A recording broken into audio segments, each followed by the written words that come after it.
58 fails for 58 brawlers and how to fix them. We all know Shelly has one of the best supers in the game if you can hit somebody point blank, right? And that's why people often will hold onto Shelly's super and never end up using it, which is a big mistake. So don't be afraid to finish off weakened brawlers, break walls, knock enemies back, or even just slow enemies down with her Shell Shock star power, because not using her super is a bigger waste than not dealing max damage with it. One of the biggest mistakes I see with Nita is throwing her bear so that it will then like split up from her and like she won't be with it. Her bear is such an easy target to deal with when it's by itself, which is why you want to stay with your bear so the enemy is forced into 2v1 situations. Now Colt's super can be pretty tough to aim because of how narrow it is, and players will often take a few seconds to line up the super and then fire it by itself. That gives the enemy time to avoid it and makes it less likely to actually hit. You'll have a lot more luck if you fire a regular attack first and then immediately use his super slightly to the left or right of his attack, because enemy movement will then be much more predictable. I often see bulls use their super to destroy the very walls that are protecting him and allowing him to sneak up on enemies.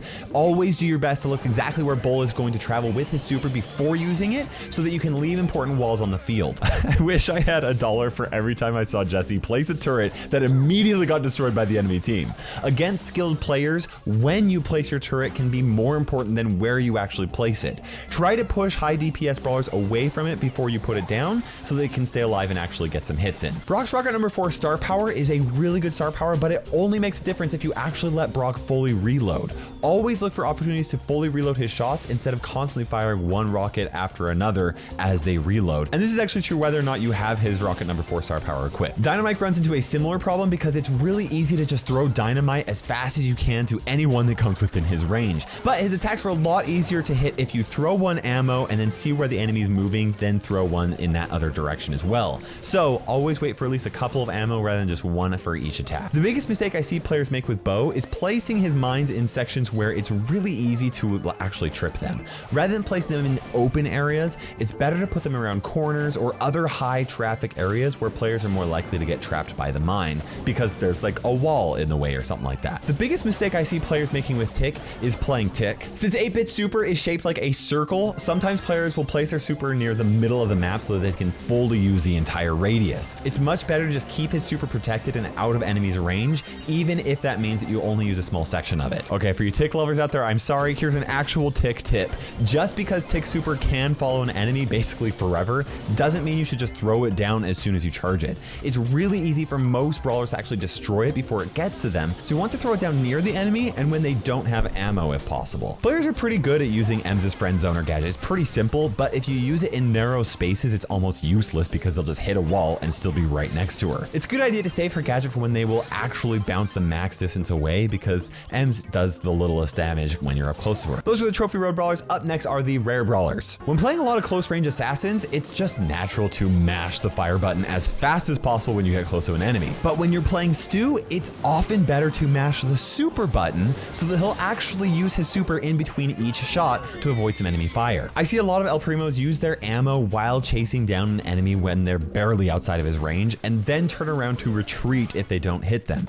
Most brawlers are slower than El Primo, so if they're barely out of range, it's better to just commit to chasing them down than fall back in some cases, especially because he'll usually catch up to them and he has lots of HP to be able to survive, plus his ammo reloads so quickly. A common fail that Barleys tend to make is aim directly on enemies from max distance, or even try to manually aim your shot from a max distance, but from that distance, Barley's shots are just so easy to dodge. You'll hit enemies a lot more consistently if you actually focus on the map and blocking off pathways that are close to the enemy instead. And even if you don't hit them because you do that, at least then it's more likely that your teammates will be able to hit them. So when close range brawlers catch Poco like El Primo or Rosa, I've seen so many Poco players just panic and use their super to try and survive, but it actually just usually ends up feeding their supers even more before he actually gets defeated. If brawlers like Rosa or Ash or El Primo catch you in their range, it can be better to just let them defeat you and save your super for a better time. Rosa's super gives her a very strong shield, but I've seen a lot of players just treat it like it's invincibility no matter how much health they have, right? There are times when you can activate your super at low health and get away with it, but you get way more value out of her shield if you super when she's at full HP. Up next are the super rare brawlers. When it comes to Rico, a big mistake I see people do is activate his healing gadget, which is so good, but then die before he even uses it or is able to actually like fully utilize it. This gadget gives him tons of health, but not all at once. You want to make sure you're in a position to actually use the gadget before you activate it, rather than use it as like a last minute effort to try and stay alive for a couple more seconds. Now, even though Daryl's super bumps enemies forward a little, it is rarely a good idea to use his super on enemies that are right next to him unless your goal is actually to try and escape, which even then his super is not good at escaping. Instead, you want to hit enemies that are near the end of his roll so that you can deal as much damage as possible immediately after rolling. Sometimes you can actually hit them while they're still in the air, and even more infrequently but also awesome is when you can actually hit them twice with a single super. Now, Penny players used to be bad at placing their turret, but they've kind of learned over the years, right? They know where to put her turret, but I still see a lot of players just leave the cannon and go onto like the clear opposite side of the map, which makes it a very easy target for enemies. Do not leave your cannon. You should stay near and protect it because it's not very good at protecting itself. One issue that I see a lot of players make with Carl is use his auto aim, and this is even true when you're right next to an enemy brawler. His attack is really wide, so that if you are close to an enemy brawler, take the time to manually aim against the wall and it will return back to him faster, and he'll be able to then actually fire off more shots more frequently. This does take extra effort and it's hard to remember if you don't play Carl frequently, but that extra damage is awesome. A big issue I see Jackie players make is use her super when she doesn't have enough ammo to actually take out the enemy, right? Sucking them in is only going to allow them to be able to hit you equally easily if you do not have ammo to finish them off. So make sure you have 3 ammo before using her super, or at least enough to take out whoever you pull in. Next, we have the Epic Brawlers. One issue I see Pipers make is save her super for that great escape where somebody's gonna get close to her and she's gonna jump away and it's like, sweet. Obviously that's a great way to use her super, but whenever you can, try to break walls on the enemy side of the map. This is gonna give enemy brawlers less cover to hide from Piper and allow her to then charge her next super faster, which then she can use that to escape after the whole map is open. A big mistake I see players make with Pam is using her turret to body block for her. This can be good against brawlers that have really strong supers and you want to avoid them charging it, but a lot of the time it's better for Pam to block for her turret because her turret is going to be able to heal her back. Once she then has another turret charged up, then she can use her turret to body block for her since it can then be replaced. I see a lot of Franks waste their supers because an enemy is within range when he starts up a super, but they walk out of it by the time he actually uses it. It is completely normal to waste some attacks because of this as Frank, but you want to always make sure that enemies are close enough to land his super because his super is game changing. A good rule is that if they are within Frank's attack range, they will also be within his super range. A common fail with BB is that she can knock enemies far enough away with her charged up attack that they're no longer within range. Instead, you want to try to knock enemies into walls, but if you can't even do that, just waste an attack by attacking in the opposite direction while you're charging down an enemy and then use your regular attacks on them once they are within range. Yes, B's super can curve behind walls, but that doesn't necessarily mean you want to use her super to hit a target just because they're hiding behind a wall. If your target isn't exposed long enough for B or a teammate to follow through with a kill, it's essentially a wasted super if you slow them down and then they still have plenty of time to get away because B is so far away from them. Nani's super is usually used to hit brawlers that are so far away that it's pretty much useless if you can't defeat whoever you're trying to hit with that one shot, right? Because they're hiding behind a wall or they're so far away, you're not gonna be able to chase them down. It's best to either wait for brawlers to take a little bit of damage before launching her super, or travel enough distance to one-shot brawlers with her autofocus star power. Edgar's basically useless without his super because enemies are very good at staying away from him. So if you use his super but you aren't close enough to actually follow up with an attack, it's not usually a good idea to run away from them. Your best bet is actually to chase them down and land as many shots as you can before getting defeated, so once you do respawn, you'll be a lot closer to recharging his next super. It's pretty common for Griff to try and use his gadget to try and deal damage. After all, his gadget deals 1000 damage. That's a lot of damage, but it takes so long to blow up that it's basically useless against enemies, right? Instead, just use it to break walls that make his super easier to land. That's the best thing you can do with it. The biggest mistake I see with Grom is breaking walls with his super. Obviously, you don't want to destroy your own cover, but like less clearly, you don't want to open up the enemy side of the map because that also gives enemies more room to dodge his attacks, which are actually pretty hard to hit if the enemy has a lot of room to move. You want to actually use the enemy walls to your advantage so that you can predict where they will move, and that's why you want to avoid breaking nearly all walls with your super that you can. The biggest mistake I see Bonnie players is staying in her melee form for as long as possible because it does have so much potential damage, but enemies know to stay away from her melee form, which is why you want to get into her cannon form as soon as possible and start charging up another super. Up next are the Mythic Brawlers. The biggest mistake I see Mortis players making, and I'll be honest, I make this mistake all the time, is auto-aiming his super. If you're right next to an enemy brawler, just aim his super at another brawler. You don't even have to focus on aiming at the brawler next to you, because if you're close enough to him,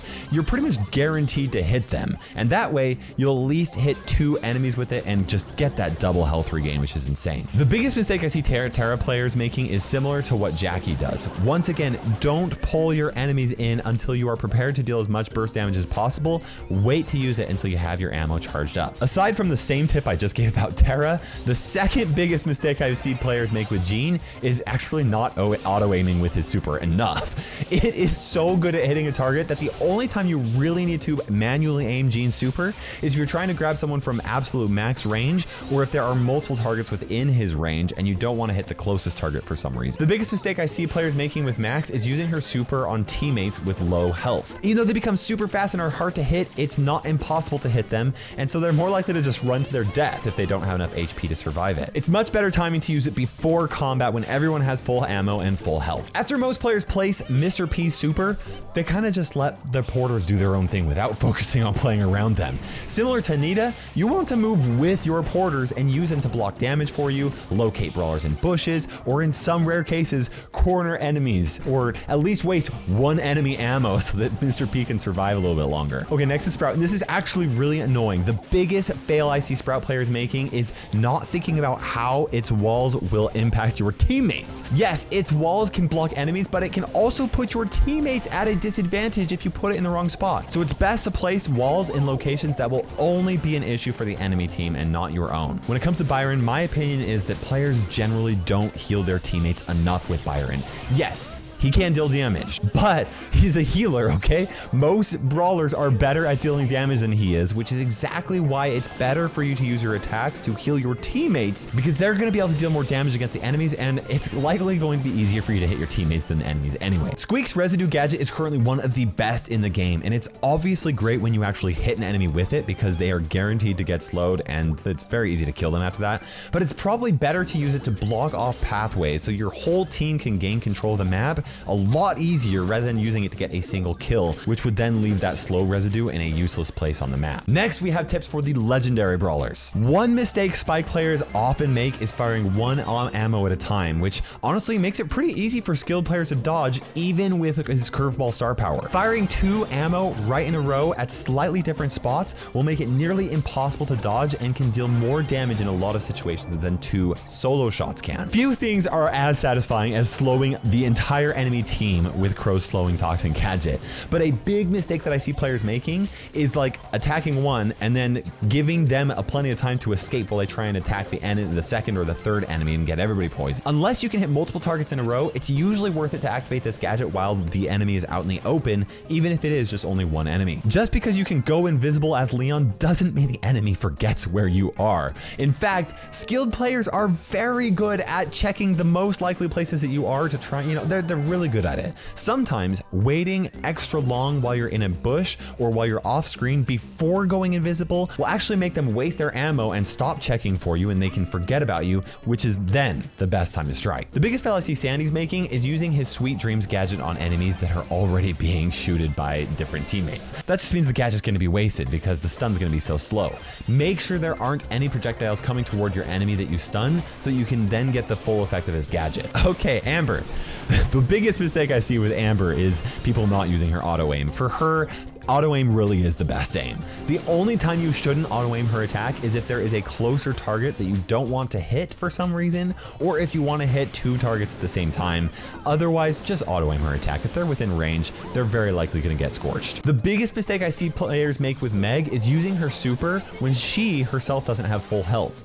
This is less important if you're using her heavy metal star power, because enemies will take damage and get bursted away from her, but you get the most value out of her force field star power if she is at full HP when she summons her her mecha. And finally, we have the Chromatic Brawlers. Next is Gale, and the biggest mistake I see with him is players using his super to push close range brawlers away from him, only for them to get stopped by a wall. You want to try avoid narrow areas when you're playing as Gale just in general, so that if an enemy does sneak up on you, you have plenty of room to push them away, with the exception of using his star power that actually stuns them if they do get hit by a wall. The biggest fail I see Surge players make is wait to use his super until he can actually hit an enemy with it. His super damage can be really great, plus the knockback is awesome, but it is much better to just get the upgrades from his super if there's not a clear opportunity to use it. A big mistake I see Colette players make is trying to 1v1 brawlers until they are dead. She is so much better when she alternates her attacks between enemies so that she maximizes the damage across all of them. Keep in mind that this only works if you have teammates who will actually finish them off, but even if not, they'll at least have to fall back to get healed up,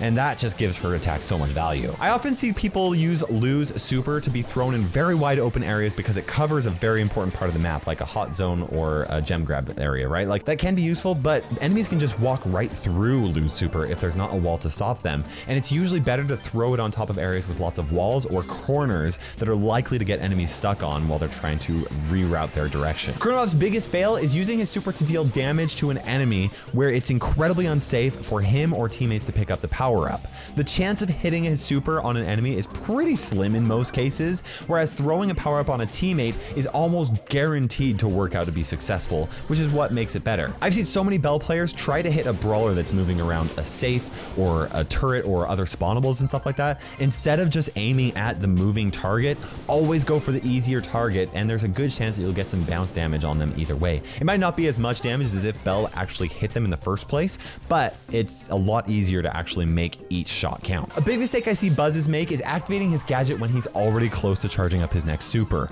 A lot of the time, it's much better to save his gadget for times when he's either far away from charging his super, or in times when he can escape from enemies or he knows he can take out an enemy without that stun, but otherwise, you want the stun from his super as much as possible. One mistake that's actually really easy to make with Ashe is to activate his Chill Pill gadget before an enemy is within Ashe's range. This just gives Ashe more HP to charge the enemy super on, which is why you want to save his Chill Pill for moments when the enemy is actually within range and he can take them out, and surviving actually helps him do that. One mistake I see Lola make is use her summon to block damage for her, which, I'll be honest, can be very useful with her freeze frame gadget. But other than that, it's usually better to keep her ego shadow behind you so that you can maximize your damage, or put her over to the side or something like that. Fang's big fail is to use his super when he's low on HP. Yes, his super is fast, but Fang is totally vulnerable while using it, which is why it's better to wait until you're fully healed and have full ammo before supering onto an enemy. Now, Eve's super is really tricky. If you place it too close, it's likely to get destroyed, which is a mistake. But if you place it too far away, the hatchlings will have almost no health by the time they catch up to enemies, which is also a mistake. It's best to place her super somewhere close to enemies, but then to protect it so that it actually has some time to hatch before it actually gets destroyed. Janet does not reload while she's using her super, and I see a lot of players land right next to a weakened brawler with no ammo to actually finish them off. If you're planning on making an aggressive play with her super, make sure you wait to use it until after she actually has her ammo. Finally, we have Otis, and the biggest mistake with Otis, well, currently he's just not very good, so don't play him. But if Otis hits an enemy with his super from max range, it usually takes him too long to move up and gain an advantage on whoever he has disabled. In fact, a lot of times they can just escape. His super is much better at preventing burst damage at close range or even medium range distances than against long range brawlers who are far away. And those are the biggest mistakes that every brawler makes. If you have additional tips, please let me know in the comment section below so that other players can read them, and make sure you give a thumbs up to anything that you learned from somebody. Don't forget to subscribe for more awesome Brawl Stars tips in the future. You can also check out my channels right here, including my Free Fire channel, or check out this video where my wife tried to name every brawler in the game, which is hilarious because she doesn't know them. For now, this is KairosTime ticking by. We will see you in Brawl Stars.